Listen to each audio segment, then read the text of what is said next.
رقص گاہ کی فضا بھاری بھاری ہو گئی تھی۔ لیمپ دھندلے پڑتے جا رہے تھے۔ مہمان گروہ در گروہ بلیئرڈ کھیلنے کے کمرے کی طرف کھسک رہے تھے۔ ایک ملازم نے کرسی پر چڑھ کے کھڑکیوں کے شیشے توڑ دیے۔ شیشہ ٹوٹنے کی آواز پر مادام بواری نے سر گھما کے دیکھا تو باغ میں کسانوں کے چہرے نظر آئے جو کھڑکی سے لگے ہوئے اندر ان لوگوں کو دیکھ رہے تھے۔ اس پر ایما کو برتو یاد آ گیا۔ فارم، گدلے تالاب اور سیب کے درختوں کے نیچے مزدوروں کی سی قمیض پہنے ہوئے اپنے باپ کی تصویر اس کی نظروں میں پھرنے لگی، اور اس نے اپنے آپ کو اسی پرانی شکل میں دیکھا کہ وہ مویشی خانے میں بیٹھی اپنی انگلی سے دودھ کے برتنوں میں سے ملائی نکال رہی ہے، لیکن موجودہ لمحے کی درخشانی میں اس کی گزشتہ زندگی جو ابھی ابھی اتنی صاف نظر آ رہی تھی، مدھم پڑھتے پڑھتے بالکل غائب ہو گئی، اور ایما کو شک سا ہونے لگا کہ میں نے ایسی زندگی کبھی بسر کی بھی ہے یا نہیں۔ وہ رقص گاہ میں بیٹھی تھی اور اس کے باہر باقی تمام چیزوں پر بس ایک سایہ سا چھایا ہوا تھا۔ اس وقت تو وہ بائیں ہاتھ میں چاندی کی قلعی کا پیالہ پکڑے، آنکھیں آدھی بند کیے اور دانتوں کے بیچ میں چمچا لیے شاہ دانے کا آئس کریم کھا رہی تھی۔ اس کے قریب ایک عورت کے ہاتھ سے پنکھا گر پڑا۔ ایک آدمی وہاں سے گزر رہا تھا۔ عورت کہنے لگی، صوفے کے پیچھے میرا پنکھا گر پڑا ہے، ذرا مہربانی فرما کر اٹھا دیجیے۔ اس آدمی نے سر جھکا کے سلام کیا، اور جب وہ ہاتھ بڑھانے لگا تو ایما نے دیکھا کہ اس نوجوان عورت نے کوئی تکونی سی طے کی ہوئی سفید سفید چیز اس کی ٹوپی میں ڈال دی۔ آدمی نے پنکھا اٹھا کے بڑی تعظیم کے ساتھ عورت کے سامنے پیش کیا۔ عورت نے ذرا سا سر جھکا کے شکریہ ادا کیا اور اپنا گلدستہ سونگھنے لگی۔ رات کے ناشتے میں اسپین اور رائن کی شرابیں، چوزے کا شوربہ، بادام کا شیرہ، پڈنگ اور طرح طرح کے ٹھنڈے گوشت تھے۔ جیلی رکابیوں میں رکھی تھرتھرا رہی تھی۔ ناشتے کے بعد گاڑیاں ایک ایک کر کے چلنے لگیں۔ ململ کے پردے کا کونا اٹھا کے دیکھیں تو اندھیرے میں ان کی لالٹینوں کی روشنی جھلملاتی ہوئی نظر آتی تھی۔ نشستیں خالی ہونے لگیں، مگر کچھ تاش کھیلنے والے اب بھی باقی رہ گئے تھے۔ جا بجا باجا بجانے والے زبان پر رکھ رکھ کے انگلیوں کے سرے ٹھنڈے کر رہے تھے۔ چارلز ایک دروازے سے کمر لگائے آدھا سو رہا تھا، آدھا جاگ رہا تھا۔ 3 بجے نئی قسم کے ناچ شروع ہوئے۔ ایما کو والز نہیں آتا تھا، ویسے ہر آدمی یہی ناچ ناچ رہا تھا، میڈم اوزائل وان درویلیے بھی اور مارکوئز بھی۔ اب صرف وہی مہمان رہ گئے تھے جو کوٹھی میں ٹھہرے ہوئے تھے، یہی کوئی درجن بھر آدمی ہوں گے۔ ناچنے والوں میں سے ایک، جسے عام طور پر لوگ وائی کاؤنٹ کہتے تھے اور جس کی نیچی تراش والی واسکٹ سینے پر مڑی ہوئی معلوم ہوتی تھی، دوبارہ مادام بواری کے پاس آیا اور اسے ناچنے کے لیے کہا، ساتھ ہی یہ بھی یقین دلایا کہ میں آپ کو بتاتا رہوں گا اور آپ بڑی اچھی طرح ناچ لیں گی۔ انہوں نے آہستہ آہستہ ناچنا شروع کیا، پھر ان کے قدم تیز ہوتے گئے، وہ گول گول گھومنے لگے، ان کے گرد ہر چیز گھوم رہی تھی، لیمپ، فرنیچر، دیواروں پر لگے ہوئے تختے، فرش، سب چیزیں ایسے پھر رہی تھیں جیسے کیل پر تھالی۔ دروازے کے قریب سے گزرتے ہوئے ایما کے لباس کا گھیر وائی کاؤنٹ کے پتلون میں الجھ گیا، ان کی ٹانگیں آپس میں مل گئیں۔ وائی کاؤنٹ نے نظریں جھکا کر ایما کی طرف دیکھا۔ ایما نے پلکیں اوپر اٹھا کر اس کی آنکھوں میں آنکھیں ڈال دی۔ اس پر ایک دم سناٹا سا چھا گیا، وہ رک گئی۔ انہوں نے پھر ناچنا شروع کر دیا، اور پہلے سے بھی تیز رفتار سے۔ وائی کاؤنٹ اسے لیے لیے نظروں سے غائب ہو گیا اور گیلری کے آخر میں جا پہنچا۔ ایما کا سانس پھول گیا تھا، وہ گرتے گرتے بچی اور ایک لمحے کے لیے وائی کاؤنٹ کے سینے پر اپنا سر ٹکا دیا، اور پھر اسی طرح گول گول گھومتے ہوئے مگر ذرا ہلکی رفتار سے وہ ایما کو اس کی نشست پر واپس لے آیا۔ وہ دیوار سے ٹیک لگا کے پیچھے جھک گئی اور ہاتھوں سے اپنی آنکھیں ڈھک لی۔ جب اس نے دوبارہ آنکھیں کھولیں تو دیکھا کہ دیوان خانے کے بیچ میں ایک عورت تپائی پر بیٹھی ہے اور 3 ناچنے والے زمین پر گھٹنے ٹیکے اس کے سامنے جھکے ہوئے ہیں۔ اس نے وائی کاؤنٹ کو چن لیا اور وائلن پھر بجنا شروع ہو گیا۔ ہر شخص ان دونوں کی طرف دیکھنے لگا، وہ ناچتے ہوئے ادھر سے ادھر آ جا رہے تھے۔ عورت نے اپنا جسم سخت کر رکھا تھا اور اس کی تھوڑی نیچے جھکی ہوئی تھی۔ وائی کاؤنٹ کا انداز برابر ایک سا تھا، بدن میں ہلکا سا خم، کوہنی مڑی ہوئی تھوڑی آگے کو۔ یہ عورت واقعی والز جانتی تھی۔ وہ دونوں بڑی دیر تک ناچتے رہے اور باقی سب ناچنے والوں کو تھکا کے بٹھا دیا۔ اس کے بعد لوگوں نے 2-4 منٹ اور باتیں کی اور پھر شب بخیر بلکہ صبح بخیر کہہ کے کوٹھی کے مہمان سونے چل دیے۔ چارلز زینے کا کٹہرا پکڑ پکڑ کے گھسٹتا ہوا اوپر چڑھا، اس کے گھٹنے اوپر کو بدن میں گھسے جا رہے تھے۔ وہ متواتر 5 گھنٹے تاش کی میزوں کے پاس تیر کی طرح سیدھا کھڑا کھیل دیکھتا رہا تھا، اور اس کی ذرا بھی سمجھ میں نہیں آیا تھا کہ یہ ماجرا ہے کیا۔ چنانچہ جب وہ جوتے اتارنے لگا تو اطمینان کا بڑا لمبا سانس لیا۔ ایما نے کندھوں پر شال اوڑھ لی اور کھڑکی کھول کے سر باہر نکال دیا۔ رات اندھیری تھی اور بوندا باندی ہو رہی تھی۔ وہ گیلی گیلی ہوا میں سانس لینے لگی، جس سے اس کی آنکھوں کے پپوٹے تر و تازہ ہو گئے۔ رقص کی موسیقی ابھی تک اس کے کانوں میں گونج رہی تھی اور وہ جاگتے رہنے کی کوشش کر رہی تھی تاکہ اس پرتکلف زندگی کا فریب، جس سے جلد ہی دستبردار ہونا پڑے گا، تھوڑی دیر اور قائم رہ سکے۔ پاؤں پھٹنے لگی۔ وہ بڑی دیر تک کوٹھی کی کھڑکیوں کی طرف دیکھتی رہی اور یہ اندازہ لگانے کی کوشش کرتی رہی کہ وہ سب لوگ جنہیں اس نے کل شام دیکھا تھا کون کون سے کمروں میں ہیں۔ وہ دل و جان سے چاہتی تھی کہ ان لوگوں کی زندگیوں سے واقفیت پیدا کرے، ان کی تہہ تک پہنچ جائے، ان کے ساتھ گھل مل جائے، لیکن سردی کے مارے تھر تھرا رہی تھی۔ اس نے کپڑے اتارے اور چارلز کے پاس بستر میں دبک گئی، جو بالکل غافل سو رہا تھا۔ دوپہر کے کھانے پر بہت سے لوگ موجود تھے۔ کھانا 10 منٹ میں ختم ہو گیا۔ شراب سرے سے پیش ہی نہیں کی گئی، جس پر ڈاکٹر کو بڑا تعجب ہوا۔ اس کے بعد میڈموزیل وان درویلیے نے ایک چھوٹی سی ٹوکری میں روٹی کے ٹکڑے جمع کیے اور انہیں آرائشی تالاب کے ہنسوں کے لیے لے گئی۔ سب لوگ حرارت خانوں میں ٹہلنے چل دیے، جہاں لٹکتے ہوئے گملوں کے نیچے عجیب و غریب پودے، جن پر بڑے بڑے بال تھے، اہراموں کی سی شکل میں سر اٹھائے کھڑے تھے، اور اوپر والے گملوں میں سے لمبی لمبی الجھی ہوئی ہری بیلیں نیچے لٹک رہی تھی، جیسے بھری ہوئی بامی میں سے سانپ نکل پڑے ہوں۔ نارنگی کا باغیچہ دوسرے سرے پر تھا۔ یہاں سے شاگرد پیشے کے مکانوں تک ایک ڈھکا ہوا راستہ جاتا تھا۔ اس نوجوان عورت کا دل بہلانے کے لیے مارکوئس اسے استبل دکھانے لے گیا۔ ٹوکری کی شکل کی آخوروں کے اوپر چینی کی تختیوں پر سیاہ حرفوں میں گھوڑوں کے نام لکھے ہوئے تھے۔ جب کوئی آدمی کسی گھوڑے کی کوٹری کے پاس پہنچ کے پچھ پچھ کرتا تو گھوڑا دم ہلانے لگتا۔ جس کمرے میں ساز رکھا تھا اس کے تختے ایسے چمک رہے تھے جیسے کسی دیوان خانے کا فرش۔ گاڑیوں کا ساز کمرے کے بیچ میں 2 بلدار ستونوں کے پاس ڈھیر تھا، اور دیوار کے برابر برابر لگاموں کے دہانے، چابک، مہمیزیں، زنجیریں ایک قطار میں لگی ہوئی تھی۔ اس عرصے میں چارلز سائز سے گاڑی جوڑنے کو کہنے چلا گیا۔ ٹم ٹم سیڑھیوں کے پاس آ کھڑی ہوئی اور سب بکس ٹھونس ٹھانس کے رکھ دیے گئے تو مونسیور اور مادام بواری مارکوئس اور بیگم کی خدمت میں آداب بجا لائے اور توست کی طرف روانہ ہو گئے۔ ایما چپ چاپ بیٹھی لڑھکتے ہوئے پہیوں کو تک رہی تھی۔ چارلز نشست کے بالکل دوسرے سرے پر بازو الگ کیے لگامے تھامے بیٹھا تھا، اور چھوٹا سا ٹٹو اپنی وسعت سے بڑے بموں میں جتا ہوا قدمہ چلا جا رہا تھا۔ ٹٹو کے پٹھوں پر لٹکتی ہوئی ڈھیلی لگامیں جھاگ سے گیلی ہو رہی تھی، اور گاڑی کے پیچھے بندھا ہوا بکس اچھل اچھل کے برابر بھڑ بھڑ بھڑ بھڑ بول رہا تھا۔ یہ لوگ تیبور ویل کی چڑھائی پر تھے کہ یکا یک کچھ سوار ہونٹوں میں سگار دبائے قہقہے لگاتے پاس سے گزرتے چلے گئے۔ ایما کو خیال ہوا کہ ان میں سے ایک وائی کاؤنٹ ہے۔ اس نے فوراً مڑ کے دیکھا تو افق پر بس اتنا نظر آیا کہ گھوڑوں کے دلکی یا پوئیا چلنے کی بے تکی آواز کے ساتھ سر اٹھ اور گر رہے ہیں۔ 1 میل آگے چل کر راسیں ٹوٹ گئیں اور انہیں رک کے ستلی سے مرمت کرنی پڑی۔ لیکن مرمت کرنے کے بعد چارلز نے ساز پر ایک آخری نظر ڈالی تو دیکھا کہ ٹٹو کی ٹانگوں کے بیچ میں زمین پر کوئی چیز پڑی ہے۔ اس نے جھک کر اٹھایا تو ایک سگار کیس نکلا، جس پر ہرے ریشم کا حاشیہ تھا اور بیچ میں خاندان کا نشان بنا ہوا تھا، جیسے بگھی کے دروازے پر ہوتا ہے۔ اس میں تو 2 سگار بھی ہیں، وہ بولا۔ چلو شام کو کھانے کے بعد کام آئیں گے۔ ہیں تم سگار بھی پیتے ہو؟ ایما نے پوچھا۔ ہاں کبھی کبھی، موقع مل جائے تو پی لیتا ہوں۔ اس نے اپنا پایا ہوا خزانہ جیب میں رکھ لیا اور ٹٹو کو ہانک دیا۔ جب وہ گھر پہنچے تو کھانا تیار نہیں تھا۔ مادام برہم ہو گئیں۔ ناتاسی نے گستاخی سے جواب دیا۔ کمرے سے نکل جاؤ، ایما نے ڈانٹا۔ دیکھتی ہی نہیں گئیں کہ میں کس سے باتیں کر رہی ہوں کس سے نہیں؟ دیکھو میں تمہیں تنبیہ کیے دیتی ہوں۔ کھانے میں پیاز کا شوربہ اور کھٹا گوشت تھا۔ چارلز اور ایما آمنے سامنے بیٹھے تھے۔ وہ خوشی کے مارے اپنے ہاتھ ملنے لگا۔ اپنے گھر لوٹ کے کیسا اچھا معلوم ہو رہا ہے۔ ناتاسی کے رونے کی آواز آ رہی تھی۔ چارلز اس بیچاری لڑکی سے ذرا شفقت کے ساتھ پیش آتا تھا۔ جب اس کی پہلی بیوی مری ہے تو ان بیزار کن دنوں میں وہی اکثر شام کو پاس بیٹھ کے اس کا دل بہلایا کرتی تھی۔ وہی سب سے پہلے اس کے پاس علاج کرانے آئی تھی، اور اس جگہ اس کی سب سے پرانی ملاقاتی تھی۔ کیا اسے بالکل ہی نکالے دے رہی ہو؟ آخر اس نے پوچھا۔ ہاں، مجھے کون روکنے والا ہے، ایما نے جواب دیا۔ ان کا کمرہ ٹھیک ہونے لگا اور وہ باورچی خانے میں بیٹھ کے آگ تاپنے لگے۔ چارلز نے سگار پینا شروع کر دیا۔ اس نے ہونٹ باہر کو نکال رکھے تھے، گھڑی گھڑی تھوک رہا تھا اور ہر کش پہ جھٹکا کھاتا تھا۔ تم اپنی طبیعت خراب کر لو گے، ایما نے حقارت سے کہا۔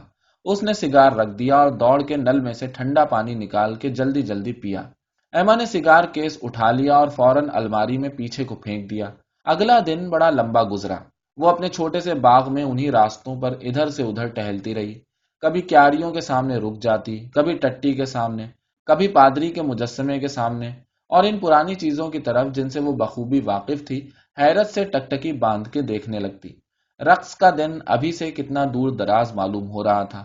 وہ کیا چیز تھی جس نے پرسوں صبح اور آج شام میں اتنا فاصلہ پیدا کر دیا تھا؟ وہ بھی ایثار کے سفر نے اس کی زندگی میں ایک گڑھا سا کھود دیا تھا، جیسے بعض دفعہ رات ہی رات میں طوفان پہاڑوں میں بڑی بڑی دراڑیں ڈال دیتا ہے۔ بہرحال وہ راضی برضا تھی۔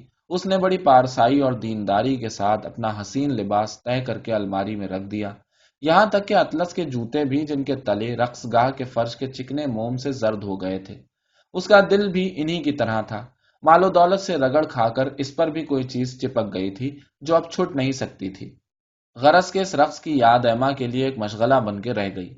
بدھ کا دن آتا تو وہ صبح کو جاگتے ہی اپنے دل میں کہتی، او ہو، آج ہی کے دن میں وہاں تھی، 1 ہفتہ ہو گیا، 15 دن ہو گئے، 3 ہفتے ہو گئے، اور آہستہ آہستہ کر کے اس کے حافظے میں چہرے گڈمڈ ہوتے چلے گئے۔ وہ ناچ کی دھن بھول گئی۔ اب اسے وردیاں اور عہدوں کے نشانات بھی اتنے صاف نہیں دکھائی دیتے تھے۔ کچھ تفصیلات تو اس کے دماغ سے محو ہو گئیں، مگر ایک حسرت باقی رہ گئی۔ اکثر جب چارلز باہر ہوتا تو ایما الماری کے اندر کپڑوں کی تہوں میں سے وہ ہرا ریشمی سگار کیس نکال لیتی جو اس نے وہاں چھپا رکھا تھا۔ وہ اسے غور سے دیکھتی، اسے کھولتی، بلکہ اندر سے سونگھتی، جس میں سے تمباکو کی خوشبو کے ساتھ ملی جلی ایک اور لطیف سی خوشبو آتی۔ یہ تھا کس کا؟ وائی کاؤنٹ کا؟ شاید یہ اس کی محبوبہ کا تحفہ تھا۔ یہ چھوٹی سی حسین سوغات لوگوں کی نظروں سے چھپا کر گلاب کی لکڑی کے چوکھٹے پر بنی گئی تھی۔ اسے تیار کرنے میں کئی گھنٹے لگے تھے، اور اس پر اداس اور دلگیر بننے والی کے ملائم ملائم گھنگریالے بال لٹک رہے تھے۔ کپڑے کے اوپر ٹانکوں میں محبت کی روح کھینچ آئی تھی۔ جتنی دفعہ سوئی کپڑے پر لگتی، ہر بار کوئی نہ کوئی یاد یا امید وہاں ثبت ہوتی چلی گئی تھی، اور ان سب آپس میں گندھے ہوئے ریشمی تاگوں میں بس ایک ہی خاموش جذبہ روا دواں تھا۔ اور پھر ایک دن صبح کو وائی کاؤنٹ اس تحفے کو اپنے ساتھ لے گیا تھا۔ جب یہ سگار کیس آتش دان کے چوڑے تختے پر گلدستوں اور گھڑیوں کے درمیان رکھا تھا، ان دونوں عاشق و معشوق میں کیا باتیں ہوئی تھیں؟ ایما توست میں تھی، اور وہ اب اتنی دور پیرس میں تھا۔ یہ پیرس کس قسم کی جگہ ہے؟ کیسا مبہم نام ہے! اس نے یہ نام محض لطف لینے کی خاطر کئی دفعہ ہلکے ہلکے دہرایا۔ یہ نام اس کے کانوں میں ایسے بجتا تھا جیسے کسی زبردست گرجا کی گھنٹی۔ اس کی آنکھوں کے سامنے بلکہ موم روغن کی شیشیوں کے لیبلوں تک پر چمکتا رہتا تھا۔ رات کو جب ڈاک کے ہرکارے گاڑیوں میں اپنے گانے گاتے، ایما کی کھڑکیوں کے نیچے سے گزرتے تو اس کی آنکھ کھل جاتی، اور وہ لوہے سے مڑے ہوئے پہیوں کی آواز بغور سننے لگتی، جو گاڑیوں کے کچی سڑک پر پہنچنے کے بعد مٹی کی وجہ سے دب کے رہ جاتی۔ ایما دل میں کہتی، یہ گاڑیاں کل وہاں ہوں گی، اور وہ تصور میں گاڑیوں کا پیچھا کرنے لگتی، پہاڑیوں پر چڑھتی اترتی، گاؤں میں سے گزرتی، ستاروں کی روشنی میں بڑی بڑی سڑکوں پر چلتی۔ ایک غیر معین فاصلہ طے کرنے کے بعد ہمیشہ ایک مبہم سا مقام آ جاتا جہاں اس کا خواب ختم ہو جاتا۔ اس نے پیرس کا نقشہ خرید لیا اور اس پر اپنی انگلی رکھ کر سارے شہر میں سیر کرتی پھری۔ وہ سایہ دار سڑکوں پر گھومتی، ہر موڑ پر رکتی، سڑکوں کی لکیروں کے درمیان مکانوں کی نمائندگی کرنے والے سفید سفید مربوں کے سامنے ٹھہرتی۔ آخر وہ اپنی تھکی ہوئی آنکھیں بند کر لیتی اور اندھیرے میں دیکھتی کہ لیمپوں میں گیس کے شعلے ہوا سے پھڑپھڑا رہے ہیں، اور تھیٹروں کے ستونوں کے سامنے بگھیوں کی سیڑھیاں کھٹر کھٹر کرتی ہوئی نیچے کی طرف جا رہی ہیں۔ وہ عورتوں کے ایک رسالے لاگور بیئی اور سلف دے سالوں کی خریدار بن گئی۔ ان رسالوں میں وہ نئے کھیلوں، گھڑ دوڑوں اور دعوتوں کے حال بڑے شوق سے پڑھتی، اور ایک لفظ تک نہ چھوڑتی۔ اسے گانے والیوں کے پہلی دفعہ اسٹیج پر آنے اور نئی دکانوں کے کھلنے تک سے دلچسپی پیدا ہو گئی تھی۔ وہ نئے سے نئے فیشنوں، بہترین درزیوں کے پتوں اور اوپیرا کے دنوں سے واقف تھی۔ یوجین سیو کے ناولوں میں وہ فرنیچر کا بیان بڑی توجہ سے پڑھتی۔ بالزاک اور جورج رشاں کے ناولوں میں اپنی خواہشات کی خیالی تسکین ڈھونڈتی۔ کھانے کی میز پر بھی کتاب اس کے برابر رکھی رہتی۔ چارلز کھانا کھاتے ہوئے اس سے باتیں کرتا جاتا اور وہ ورق الٹتی رہتی۔ ناول پڑھتے ہوئے اس کے دماغ میں وائی کاؤنٹ کی یاد ہمیشہ تازہ ہو جاتی۔ وہ اس کا مقابلہ ان خیالی شخصیتوں سے کرتی، لیکن وائی کاؤنٹ جس دائرے کا مرکز تھا وہ آہستہ آہستہ اس کے چاروں طرف اور پھیلتا چلا گیا۔ اور اس کے سر کے گرد جو نورانی ہالہ تھا وہ اس کے پاس سے غائب ہو کر بہت وسیع ہو گیا اور ایما کے دوسرے خوابوں کو روشنی پہنچانے لگا۔ سمندر سے بھی دھندلا دھندلا پیرس ایما کی آنکھوں کے سامنے شنگرفی فضا میں لپٹا ہوا جھلملانے لگا، مگر اس ہنگامے اور شور و شغب میں جو بہت سی زندگیاں حرکت کر رہی تھیں وہ مختلف حصوں میں بٹی ہوئی تھیں اور واضح تصویروں کے لحاظ سے الگ الگ منقسم تھیں۔ ایما کو صرف 2 یا 3 تصویریں اچھی طرح نظر آتی تھیں، جنہوں نے باقی سب کو چھپا رکھا تھا اور بذات خود ساری انسانیت کی نمائندگی کر رہی تھیں۔ سفیروں کی دنیا آئینوں کی قطاروں سے مزین دیوان خانوں میں مخمل کے زرتار حاشیوں والی بیضوی میزوں کے گرد روغن دار فرشوں پر حرکت کرتی تھی۔ یہاں لمبے لمبے دامنوں والے لباس تھے، گہرے گہرے اسرار و رموز تھے، مسکراہٹوں کے پیچھے روحانی اذیتیں چھپی ہوئی تھیں۔ اس کے بعد بیگموں اور نوابزادیوں کی جماعت آتی تھی۔ یہ سب زرد روح تھیں، سب صبح کے 4 بجے اٹھتی تھیں، معصوم صورت اور فرشتہ خصلت عورتیں انگریزی جھالروں والا پیٹی کوٹ پہنتی تھیں۔ مرد ظاہر میں تو یوں ہی بے تکے سے نظر آتے تھے، لیکن دراصل بڑی فطانت کے مالک تھے۔ یہ اور بات ہے کہ لوگوں پر ان کے جوہر نہ کھلے ہوں۔ وہ تفریحی پارٹیوں میں گھوڑوں کو دوڑاتے دوڑاتے ادھموا کر دیتے تھے، گرمیوں کا موسم بارڈن میں گزارتے تھے اور 40 سال کے قریب پہنچ کے کسی مالدار نواب کی وارثہ سے شادی کر لیتے تھے۔ ریستورانوں کے الگ کمروں میں جہاں آدھی رات کے بعد موم بتیوں کی روشنی میں کھانا کھایا جاتا ہے، ادیبوں اور ایکٹریسوں کا پچمیل ہجوم رنگ رلیاں مناتا تھا۔ یہ لوگ بادشاہوں کی طرح روپیہ لٹاتے تھے اور ایک عجیب و غریب مثالی اور آرزومندانہ جنون میں مبتلا تھے۔ یہ طرز زندگی سب سے ماورا تھا، آسمان اور زمین کے درمیان معلق، طوفانوں سے گھرا ہوا، ایک علم اور ایک رفت اپنے اندر لیے۔ باقی دنیا کا اس سے کوئی واسطہ نہیں تھا اور نہ اس کی کوئی مخصوص جگہ تھی، جیسے اس کا سرے سے کوئی وجود ہی نہ ہو۔ علاوہ بری چیزیں ایما سے جتنی قریب ہوتی، اس کے خیالات ان سے اتنی ہی دور بھاگتے۔ اپنے آس پاس کا سارا ماحول، بیزار کن دیہات، متوسط طبقے کے احمق لوگ، زندگی کی بے رنگی، یہ سب چیزیں اسے استثنائی معلوم ہوتی، محض ایک خاص اتفاق جس میں وہ آپ ہنسی تھی، اور اس سے آگے جہاں تک نگاہ کام کرتی، عشق و محبت اور خوشیوں کی ناپیدا کنار سرزمین نظر آتی۔ اپنی تمنا کے جوش میں اس نے دل کی مسرتوں کو عیش و عشرت کی ہوس رانیوں سے گڑمٹ کر دیا اور جذبے کی لطافت کو ظاہری رکھ رکھاؤ کی نفاست سے، کیا ہندوستانی پودوں کی طرح محبت کو بھی ایک خاص مٹی، ایک خاص درجہ حرارت کی ضرورت نہیں ہوتی؟ چاندنی میں ٹھنڈی ٹھنڈی آہیں، چاندنی میں ٹھنڈی ٹھنڈی آہیں، ہم آغوشیاں، سپردیدہ ہاتھوں پر بہتے ہوئے آنسو، جسم کی ساری گرم جوشیاں اور پیار کی ساری اداسیاں، اسی طرح بھی سکون اور اضمحلال سے لبریز عالیشان قلعوں کی شہنشینوں، ریشمی پردوں اور دبیز قالینوں والی خلوت گاہوں، پھولوں سے کھیل کھلاتے ہوئے گلدانوں، مہتابی پر بچھی ہوئی مسحریوں سے الگ نہیں کی جا سکتی، اور نہ جگمگاتے ہوئے جواہرات اور وردیوں کی آن بان سے۔ روز صبح کو جو لڑکا گھوڑی کی مالش کرنے آیا کرتا تھا، وہ لکڑی کے تلوں والے بھاری بھاری جوتوں سمیت 2 باری میں سے گزرتا تھا۔ اس کی قمیض میں سوراخ تھے اور اس کے پیر جرابوں سے محروم رہتے تھے۔ یہ تھا وہ گھٹنوں گھٹنوں تک کی بلجس پہننے والا سائز جس پر ایما کو قناعت کرنی پڑتی تھی۔ اپنا کام ختم کرنے کے بعد وہ پھر سارے دن نہیں آتا تھا۔ چارلز گھر واپس آ کے خود ہی گھوڑی کو تھان پر لے جاتا، زین کھولتا، اگاڑی پچھاڑی لگاتا اور ملازمہ سوکھی ہوئی گھاس کا گٹھر لا کے جیسے بھی برا بھلا بن پڑتا آخور میں ڈال دیتی۔ ناتاسی آنسوؤں کے دریا بہاتی ہوئی تو اس سے رخصت ہو گئی تھی۔ ایما نے اس کی جگہ ایک 14 سال کی بھولی بھالی شکل والی یتیم لڑکی کو نوکر رکھ لیا۔ اس نے نئی ملازمہ کو سوتی ٹوپیاں پہننے کی سخت ممانعت کر دی۔ اسے اپنے آپ کو صیغہ غائب میں مخاطب کرنا، پانی کا گلاس تشتری میں رکھ کے لانا، کمرے میں داخل ہونے سے پہلے کھٹکھٹانا، کلف لگانا، استری کرنا اور اپنے آپ کو کپڑے پہنانا سکھایا۔ وہ اسے مکمل خواص بنانا چاہتی تھی۔ لڑکی نے کان تک نہ ہلایا اور چپ چاپ سب حکم مانتی رہی کہ اسے کہیں الگ نہ کر دیا جائے۔ چونکہ مادام الماری کی تالی عام طور سے اس کے پاس چھوڑ دیتی تھی، اس لیے وہ روز رات کو تھوڑی سی شکر نکال لیا کرتی اور دعا مانگنے کے بعد بستر پہ لیٹ کے کھایا کرتی۔ کبھی کبھی وہ تیسرے پہر کو سائسوں سے گپ شپ کرنے چلی جاتی۔ اس وقت مادام اوپر اپنے کمرے میں ہوتی۔ وہ اوپر سے کھلا ہوا ڈریسنگ گاؤن پہنتی تھی اور اس کے شالی بورڈز میں سے سونے کے 3 بٹنوں والا چنٹ دار زیر جامہ دکھائی دیتا رہتا تھا۔ پیٹی کے بجائے وہ ایک بٹا ہوا ٹپکا باندھتی تھی جس میں بڑے بڑے پھندنے تھے اور اس کے چھوٹے چھوٹے یاقوتی رنگوں کے جوتوں پر فیتے کے بڑے بڑے پھول لگے ہوئے تھے۔ جو اس کے پیروں پر پڑے رہتے تھے۔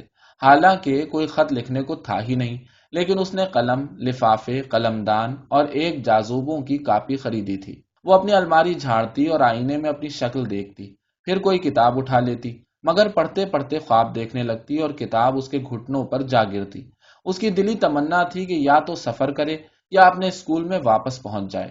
ایک طرف تو وہ چاہتی تھی کہ مر جائے اور دوسری طرف چاہتی تھی کہ پیرس میں جا کے رہے، اور دونوں باتیں بیک وقت۔ برف پڑتا ہو یا مہ برستا ہو، چارلز کو گاؤں در گاؤں مارے مارے پھرنا ضرور تھا۔ وہ کسانوں کے گھر آملیٹ کھاتا، گیلے گیلے بستروں میں ہاتھ ڈالتا، اپنے چہرے پر فسٹ کے خون کی گرم گرم دھاریں سہتا، نزا کی خرخر سنتا، سلفچیوں کا معائنہ کرتا، گندے گندے کپڑے الٹتا پلٹتا۔ غرض کے یہ تھے اس کے دن بھر کے کام۔ لیکن روز شام کو اسے دھڑ دھڑ جلتی ہوئی آگ، وقت پر تیار کھانا، آرام کرسیاں اور ایک خوش لباس عورت مل جاتی جس کی تر و تازہ خوشبو دل پر جادو سا کرتی تھی۔ حالانکہ یہ پتہ نہیں چلتا تھا کہ یہ عطر آتا کہاں سے ہے، یا پھر اس کی کھال ہی قمیص کو معطر رکھتی ہے۔ ایما طرح طرح کی توجہات سے چارلز کا دل موہ لیتی تھی۔ کبھی تو وہ موم بتیوں کے اوپر کاغذ کے فانوس نئے طریقے سے سجاتی، کبھی اپنے لباس پر جھالر تبدیل کر لیتی، یا کسی سیدھے سادھے کھانے کا بڑا عجیب و غریب نام تجویز کرتی جسے ملازمہ نے بگاڑ دیا ہوتا۔ لیکن چارلز آخر تک چٹخارے لے کے کھاتا رہتا۔ رواں میں ایما نے کچھ عورتوں کو گھڑی کی زنجیر میں تعویذوں کا گچھا لٹکائے دیکھا تو اس نے بھی تعویذ خرید لیے۔ آتش دان کے اوپر رکھنے کے لیے اس نے شیشے کے 2 نیلے ظرف منگوائے، اور کچھ دن بعد اسے سینے پیرونے کا سامان رکھنے کے لیے ہاتھی دانت کے صندوقچے اور چاندی کی قلعی والے انگشتانے کی ضرورت پڑی۔ یہ نفاستیں جتنی کم چارلز کی سمجھ میں آتی، اتنا ہی زیادہ وہ ان پر مفتوں ہوتا۔ ان کی وجہ سے اس کے احساسات کی لذت اندوزی اور اس کے گھر بار کے آرام میں اضافہ ہو جاتا تھا۔ یہ چیزیں اسے سنہرے سنہرے ریت کی طرح معلوم ہوتی جو اس کی زندگی کے پتلے اور تنگ راستے پر یہاں سے وہاں تک بچھا ہو۔ وہ بالکل تندرست تھا اور تندرست نظر بھی آتا تھا۔ اس کی شہرت مضبوطی سے قائم ہو چکی تھی۔ گاؤں والے اسے عزیز رکھتے تھے کیونکہ اس میں غرور نام کو بھی نہیں تھا۔ بچوں کو بڑے پیار سے تھپکتا تھا، شراب خانے کبھی نہیں جاتا تھا، اور علاوہ ازیں اس کے اخلاق پر لوگوں کو پورا اعتماد تھا۔ نزلے اور سینے کی بیماریوں کے علاج میں اس نے خاص کامیابی حاصل کی تھی۔ اسے مریضوں کے مر جانے سے بڑا ڈر لگتا تھا، چنانچہ وہ محض سکون آور دوائیں دیا کرتا تھا، اور قے آور دوائیں، پیروں کا غسل یا جوکیں صرف کبھی کبھی تجویز ہوتی تھیں۔ مگر یہ بات نہیں تھی کہ اسے چیر پھاڑ سے ڈر لگتا ہو۔ فسد کھولتا تو گھوڑوں کی طرح آدمیوں کے بدن میں سے بھی ڈھیروں خون نکال لیتا، اور دانت باہر کھینچنے کے لیے تو اس کی کلائی میں دیو کسی طاقت تھی۔ علم طب کی جدید دریافتوں سے باخبر رہنے کے لیے وہ لاریوش میڈیکال کا خریدار بن گیا۔ یہ ایک نیا رسالہ تھا جس کے قواعد و ضوابط اس کے پاس بھیجے گئے تھے۔ کھانے کے بعد چارلز اسے تھوڑا بہت پڑھا کرتا، مگر 5 منٹ میں ہی کمرے کی گرمی کھانے کے اثرات سے مل کر اسے سلا دیتی، اور وہ ٹھوڑی ہاتھوں پر رکھے اپنے بال گھوڑے کی عیال کی طرح لیمپ کی پیندی تک پھیلائے یوں ہی بیٹھا رہتا۔ ایما اس کی طرف دیکھتی اور نا امید ہو کر اپنے کندھے جھٹک دیتی۔ اور کچھ نہیں تو اس کا شوہر کم سے کم گٹھل جذبات والے انہی لوگوں میں ہوتا جو رات رات بھر مطالعے میں غرق رہتے ہیں، اور آخر جب 60 سال کے ہو جاتے ہیں تو گٹھیا کی عمر شروع ہو جاتی ہے، تو ان کے ڈھیلے ڈھیلے بدقطع سیاہ کوٹوں پر تمغوں کی قطاریں لگی ہوتی ہیں۔ ایسا کیوں نہ ہوا؟ ایما کا دل چاہتا تھا کہ یہ بواری کا نام، جو خود اس کا بھی نام تھا، مشہور و معروف ہوتا، کتب فروشوں کی الماریوں میں نظر آتا، اخباروں میں بار بار چھپتا، سارا فرانس اس سے واقف ہوتا۔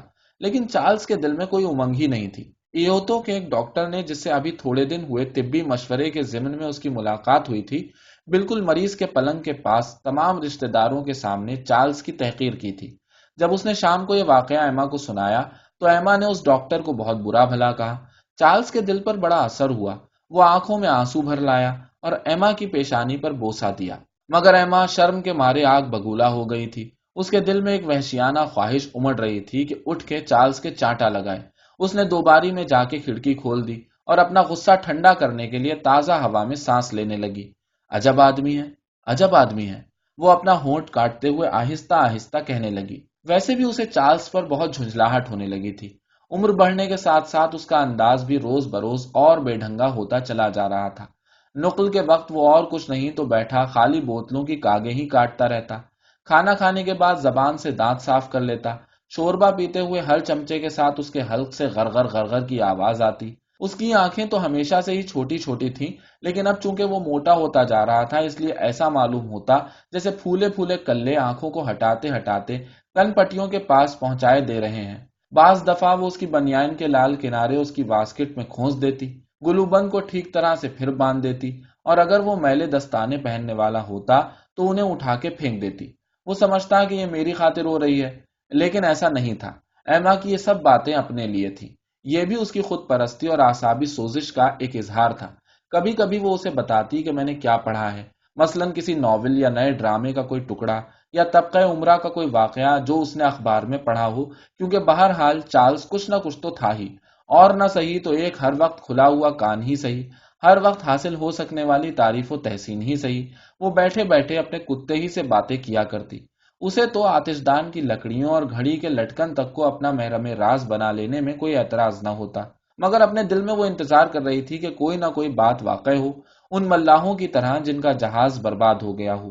وہ مایوس نظروں سے اپنی زندگی کی تنہائیوں کا جائزہ لیا کرتی اور دور افق کے دھندلکوں میں کسی سفید بادبان کا نشان ڈھونڈا کرتی۔ اسے معلوم نہیں تھا کہ یہ اتفاق کب آئے گا اور کیا ہوگا، کون سی ہوا اسے لائے گی، کون سے ساحل کی طرف لے جائے گی، کوئی چھوٹی موٹی کشتی ہوگی یا عظیم الشان جہاز، اس میں درد و کرب کے انبار لگے ہوں گے یا مسرتوں کے ڈھیر۔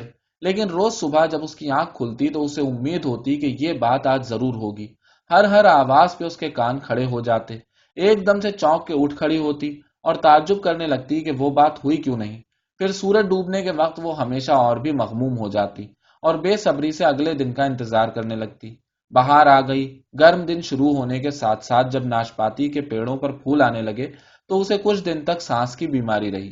جولائی کا مہینہ شروع ہوا تو وہ دن گننے لگی کہ اب اکتوبر میں کتنے ہفتے رہ گئے ہیں۔ اسے خیال تھا کہ شاید وہ بھی ایثار میں مار کو اس وہاں درویلیے کے یہاں کوئی ناچ ہو، لیکن سارا ستمبر گزر گیا اور نہ تو وہاں سے کوئی خط آیا نہ کوئی آدمی۔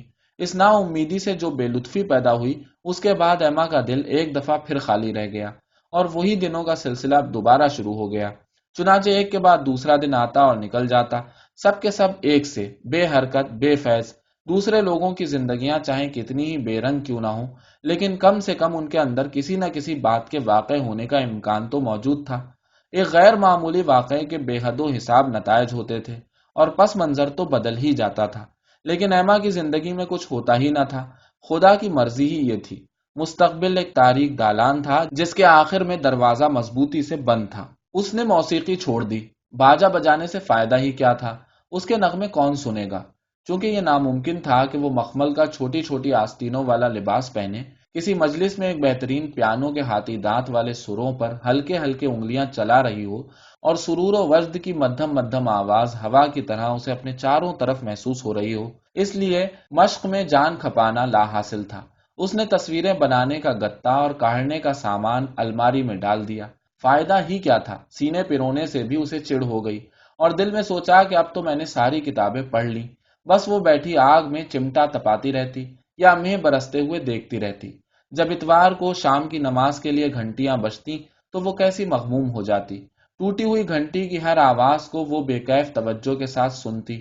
کسی چھت پر کوئی بلی آہستہ آہستہ چلتے چلتے رک جاتی اور سورج کی زرد زرد کرنوں میں اپنی کمر اوپر اٹھا دیتی۔